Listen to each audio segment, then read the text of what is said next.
Okey, bismillahirrahmanirrahim. Assalamualaikum warahmatullahi wabarakatuh. Saya Muhammad Izzat Hakim bin Wawai akan membentangkan tajuk mengenai gaya kepimpinan Sayyidina Ali bin Abi Talib daripada subjek Sirah Nabawiyah dan Tarikh Islamiyah. Mari kita mulakan sekarang.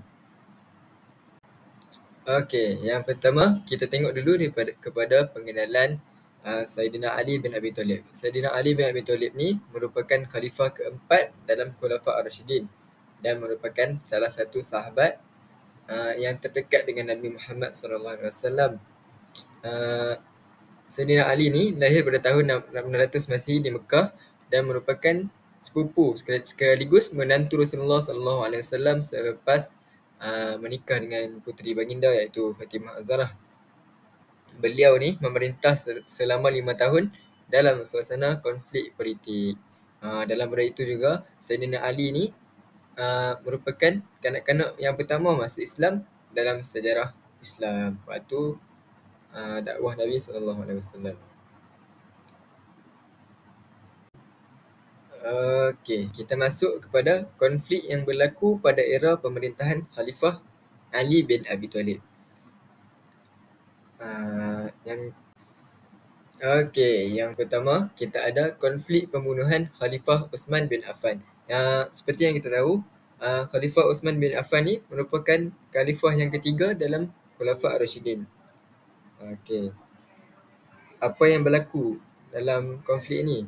Konflik ini berlaku kerana sekumpulan pemberontak yang tidak puas hati dengan pentadbiran Khalifah Uthman mengepung rumahnya di Madinah.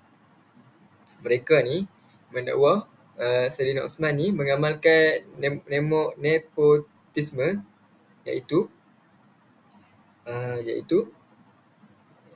melantik ahli keluarganya sendiri selaku gubernur ataupun pegawai tinggi di waktu pentadbiran dilakukan oleh Sayyidina Uthman ni. Akhirnya pemberontak ni membunuh Sayyidina Uthman dan mencetuskan kekacauan yang besar dalam dunia Islam. Kesan dia sangatlah besar lah. Sebagai contoh,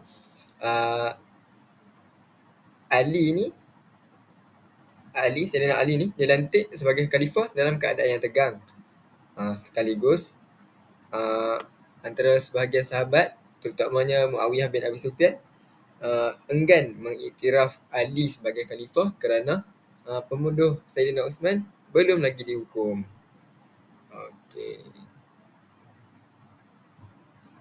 Okey, kita lanjut lagi kepada konflik yang berlaku seterusnya. Ini yang kedua rasanya. Okey, yang berlaku ni ialah Perang Jamal.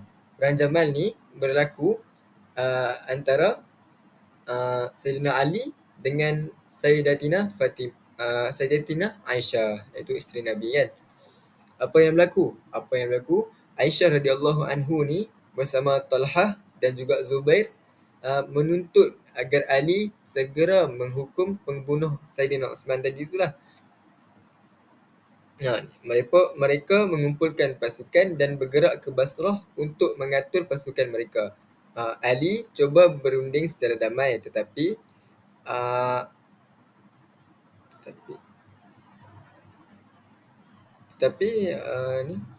daripada pihak tertentu menyebabkan peperangan meletus.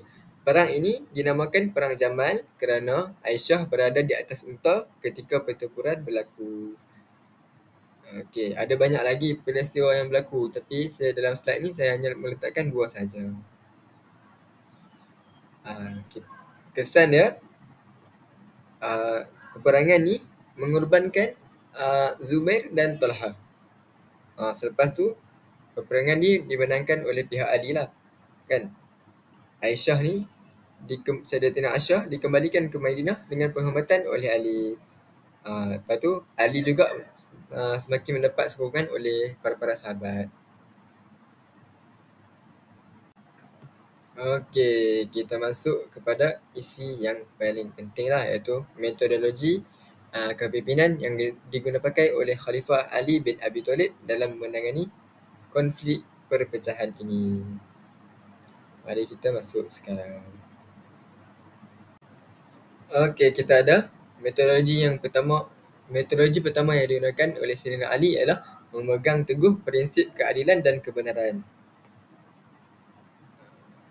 Yakni, ia tidak bertindak mengikut tekanan politik. Selepas kematian Khalifah Uthman radhiyallahu anhu, banyak pihak menuntut agar Ali segera menghukum pembunuh Sayyidina Uthman kan.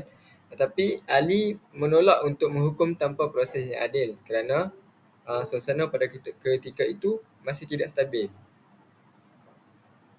Dalam pada itu juga, Sayyidina Ali ni tidak tunduk kepada tekanan yang diberikan oleh Muawiyah lah, keturunan Abu Sufyan ni, yang menuntut tindakan segera tanpa siasatan. Macam yang saya kata tadi, Sayyidina Ali ni tak mahu menghukum pembunuh tu tanpa proses yang adil. Sebagai contoh, dalam Perang Jamal dan Perang Siffin, Sayyidina Ali ni tetap mencari jalan yang damai sebelum mereka berperang. Yang kedua, kita ada berpegang teguh kepada Al-Quran dan Sunnah. Sebagai pemerintah ni, kita perlulah menjadikan syariat Islam ni sebagai panduan utama dalam sistem pentadbiran. Sebagai contoh, Ali tidak bertindak berdasarkan emosi atau kepentingan politik kan, tetapi ia lebih mengutamakan prinsip-prinsip yang Islam berikan. Sebagai contoh, dalam Perang Nahrawan, bagi contoh dalam Perang Siffin, Sayyidina Ali ni mencadangkan proses tahkim dibuat kerana ingin mengelakkan perpecahan lebih besar dalam kalangan umat Islam kan.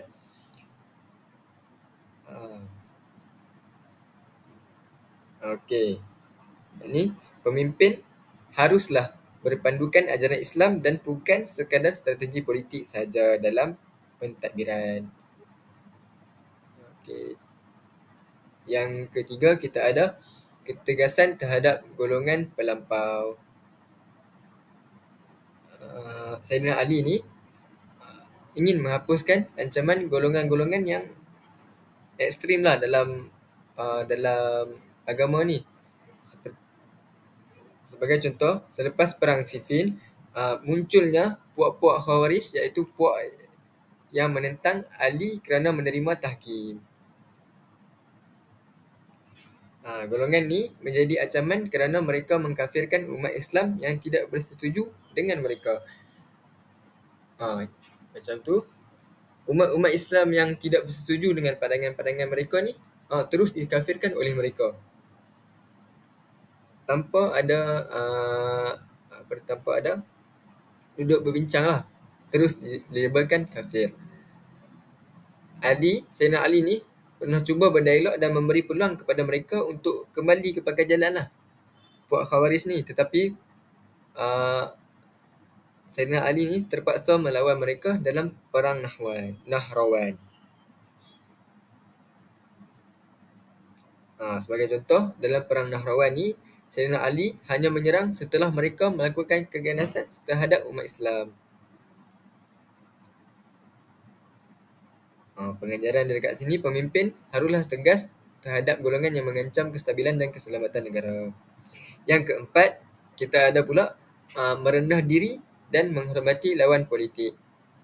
Yakni, pemimpin ni tidak bolehlah berdendam dengan musuh mereka. Sebagai contoh, walaupun Sayyidatina Aisyah menentangnya dalam Perang Jamal, Sayyidina Ali tetaplah menghormatinya dan mengirimnya kembali ke Madinah dengan selamat. Selain daripada itu, beliau juga tidak menghina Talhah dan Zubair, walaupun mereka ni berpaling tadah daripada pihak Ali kan. Daripada itu juga, semasa Muawiyah menentangnya, Ali tetap cuba mengelakkan konflik bersenjata dan menyeru kepada penyatuan umat-umat Islami. Yang kelima, kita ada berani dan tegas dalam keputusan. Ni kita ada pula ni maksudnya, walaupun kita tidak perlulah takut untuk menegakkan kebenaran. Sebagai contoh, Ali menolak untuk mengamalkan nepotisme walaupun ditekan oleh golongan tertentu. Beliau juga menyingkirkan beberapa gubernur yang dilantik oleh Osman kerana dianggap tidak amanah. Yang terakhir kita ada pendekatan rundingan dan perdamaian. Pendekatan rundingan dan perdamaian. Ni Saidina Ali ni mendahulukan diplomasi sebelum melancarkan sesebuah peperangan. Saidina Ali ni sentiasa berusaha untuk berdamai sebelum bertindak secara kekerasan. Yakni berperang lah. Sebagai contoh, sebelum perang Jamal, Saidina Ali ni cuba berdialog dengan Sayyidatina Aisyah untuk mengelakkan peperangan. Tetapi tidak berjaya. Dan peperangan pun terus berlaku. Okey, kita dah sampai ke penghujung. Okey, secara kesimpulannya, metodologi yang digunakan oleh Ali merupakan contoh yang terbaik terhadap dunia Islam pada masa ini, dan jelaslah bahawa peranan para khalifah sangatlah besar sehingga kemajuan negara bergantung kepada khalifahnya. Selain itu, Al-Quran dan hadis merupakan panduan yang